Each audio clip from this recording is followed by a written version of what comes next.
বসন্তের স্নিগ্ধ বাতাসে ১৩তম রমাদানের শুদ্ধতায় প্রকৃতি।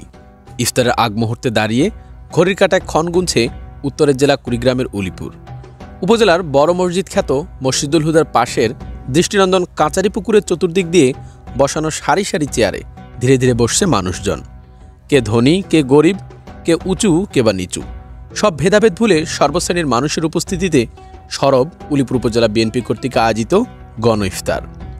পুকুরের দক্ষিণ দিকে মঞ্চ সাজিয়ে বক্তব্য রাখছেন নেতারা, অন্যদিকে আমন্ত্রিত মেহমানদের হাতে হাতে ইফতারের প্যাকেট পৌঁছে দিতে ব্যস্ত স্বেচ্ছাসেবকগণ।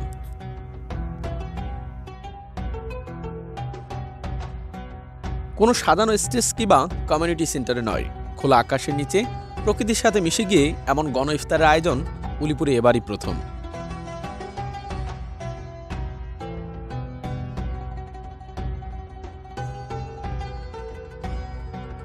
শুক্রবার ১৪ ফেব্রুয়ারি এ গণ ইফতারকে ঘিরে দুপুর থেকে চরম ব্যস্ত সময় পার করে উলিপুর উপজেলার বিএনপি নেতাকর্মীরা।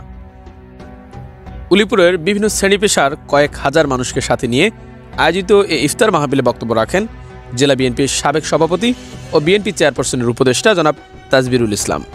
বক্তব্য রাখেন সুদূর লন্ডন থেকে আগত জনাব তাজবিরের শিক্ষক।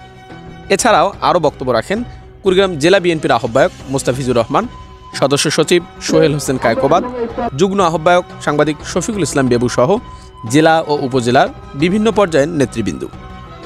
গণ ইফতার বলতে আমরা যেটা বুঝাই যে আমরা শুধু দাওয়াতি লোককে খাওয়াচ্ছি না, আমাদের এই আশেপাশে যত গরিব ফকির মিসকিন এবং রিক্সা চালক, ঠেলাগাড়ি চালক সবাইকে আমরা ইনভাইট করেছি এই ইফতারে। তো আপনারা এই যে ধৈর্য ধরে সকলে এতক্ষণ ধরে এখানে আছেন, সেই জন্য আমি সকলকে ধন্যবাদ জানাচ্ছি। যারা উপস্থিত আছেন সবাই জানেন যে তাজবিরুল ইসলাম সাহেব আমাদের সবার প্রিয় মানুষ। ওনার আয়োজনে আজকের এই ইফতার মাহফিলে যারা উপস্থিত আছেন সবাই ওনার জন্য দোয়া করবেন।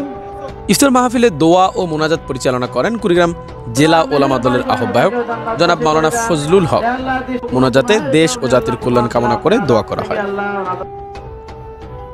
উলিপুরের কাচারি পুকুরে আয়োজিত বিএনপির গণ ইফতার থেকে জুবাইর জিহাদি, উত্তাল বাংলা।